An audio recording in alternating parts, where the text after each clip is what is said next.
looked really comfortable out there. What did you really feel 100% this week? And just kind of talk about the mindset out there today. I'd say, this far into the season, nobody's really 100%. But yeah, I felt good enough to go, which was, that's all you need was just the confidence that you can go out there and perform. And our training staff did a great job getting ready for that. So I'm staying in the front row with Michael here. For both of you guys, what did you guys see in maybe looking at Rutgers this week to know that you were able to throw the ball as well as you were able to today? Yeah, well, they were running a lot of like middle field open, like cover 2 and stuff, and we've that's one of our strong suits, attacking that kind of a defense, and we kind of just like some of our matchups against their secondary and linebackers, and we were able to exploit that and kind of click on some of those balls today. Last row in the middle, Adam. Jake, could you just, Jake Rudock, your rhythm tonight seemed to, just kind of have that in that zone. What, I guess, just explain it a little bit. I mean, this is a career high for you as well, so I mean, is this just one of those games that you felt it particularly? Yeah, I think it's, you get those games, as you're saying it, but also just kind of getting into a rhythm. Whenever you can see the ball get completed and then completed, and you're seeing the field well, that's a big thing. And also, I think that's a big tribute to our coaches of giving us a really good scheme. That I think all 11 guys on offense really understood, and really took it as their own. Right in front of you guys. Right in front of you guys is Larry.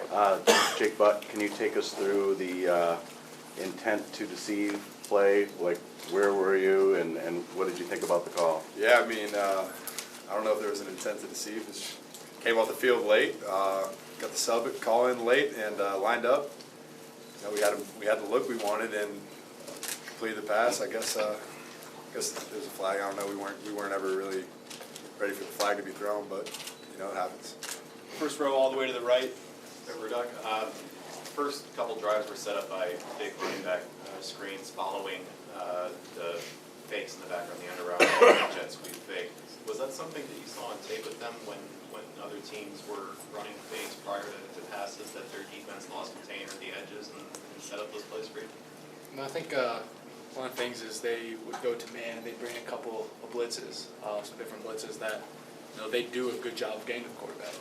I think that's kind of what we saw, is that they were a good team that would come after you and try to hit you. And sometimes with the screen game, it's just kind of a little luck, a little good job of coaching, understanding when they're going to bring something, but then just because they might have brought it this percentage doesn't guarantee they're going to bring it again. And just kind of worked out really well when we called. Back to your left, John in front. Jake Rudock, did you know from the beginning of this week that you were going to be able to go and maybe talk about some of the early soreness that you had to play through to practice and get ready? I knew I was going to give everything I had to be able to go. That was something that wasn't a question in my mind. It was just just go as much as you can. Our coaches did a good job of understanding how much rep me, how much to rest me, which allowed me to be ready, and just me and my coaches still understand the game plan with a few less reps. Last row, a little bit to the left in the hat, Steve. Steve Butt. How much fun as a tight end are you having in this offense? The entire passing game seems to kind of revolve around setting things up for the tight ends. Multiple guys are making a lot of plays. Like, how much fun are you having doing that? I mean, it's kind of indescribable. It's completely different from what it has been in the past, but it's just fun knowing that the coaches trust in you and believe in you.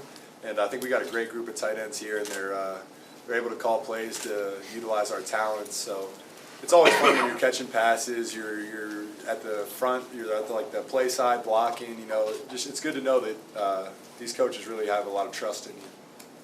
Second row, Wojo, on your left. For Jake Rudock, it looks like as the season goes on, you guys keep adding more and more. Jabril Peppers more involved on offense, the trick play or whatever, even the two-point conversion near the end. Do you feel like you guys are trying more things, adding more things, and what was the thinking of the two-point conversion, do you think? First off, I think you guys may not realize how much we put in during camp. There's a lot of plays that we'll put in. We install a ton. And sometimes it's revisiting, sometimes it's actually coming with new plays. And then in regards to Jabril, he's shown that he's a special athlete, he's a special football player. Not only an athlete, but he just understands the game. He understands where to run with the ball when he's got it in his hands, and he understands how to avoid people too. So It's just the fact that he's a good football player, and obviously we like to utilize that, and that helps us on offense.